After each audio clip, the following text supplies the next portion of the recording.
So yesterday we heard from Governor Pritzker and his call for $1.4 billion to be withheld as conditional spending pending voter action on his graduated income tax proposal, tying, among other spending, school funding to his income tax increases. We not only think that's irresponsible, but really unnecessary. His proposal lays out $150 million being held back from the evidence-based formula, and also $40 million being held back from mandated categorical payments on special education and transportation. This means that there will be less money going to close the equity gap for schools, and particularly with the mandated categoricals, that means schools in the upcoming year will actually receive a cut on their reimbursement for those categoricals, which will disproportionately impact rural and small schools. This bullying tactic to hold funding to our schools hostage and our students in order to get his way not only is irresponsible, but presents a false choice. What the governor proposed, this two-step approach, does not guarantee that fully funding schools or does not guarantee fully funding schools, and it will force their budgeting process to make difficult decisions without the certainty of knowing what the state will be sending to them at the end of the year. School districts are required to present their final budgets before any ballot measure will be decided on, so they will not have the certainty that the governor has proposed before they have to make their own budgetary decisions, which ultimately means that local school districts will be making decisions on hiring, on resources for their classrooms, before we know the outcome of the governor's political agenda. I actually got a text from a superintendent this morning that he had a school board meeting last night where he tabled future personnel discussions, including whether or not they would hire a social worker because of the uncertainty they were already facing after this budget address yesterday. And in his words, we took a big step back in education funding yesterday. Advance Illinois was right yesterday in their statement when they said this two-tiered budget with some dollars immediately available and some dollars held in reserve pending the passage of a constitutional amendment enabling a progressive income tax is a significant blow to our children and the adults who are committed to shaping their futures.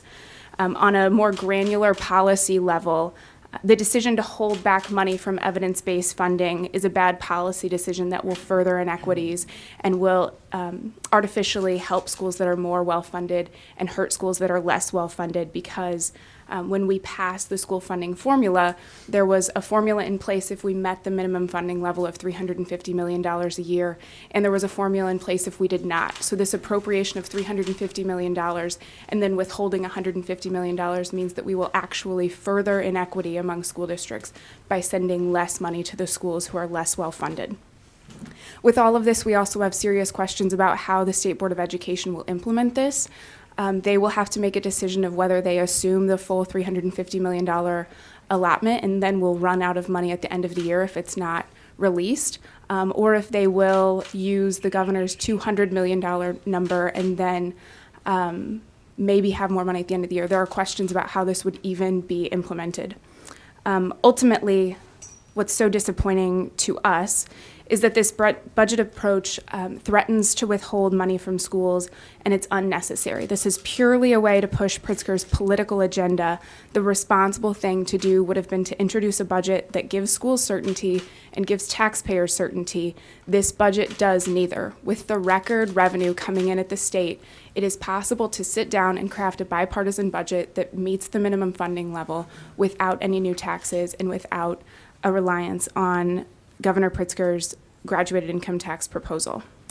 This proposal yesterday speaks volumes to Governor Pritzker's priorities. He would rather hold back money to our schools to further his political agenda than to prioritize a stable, responsible budget that fully funds our schools and lives within our means.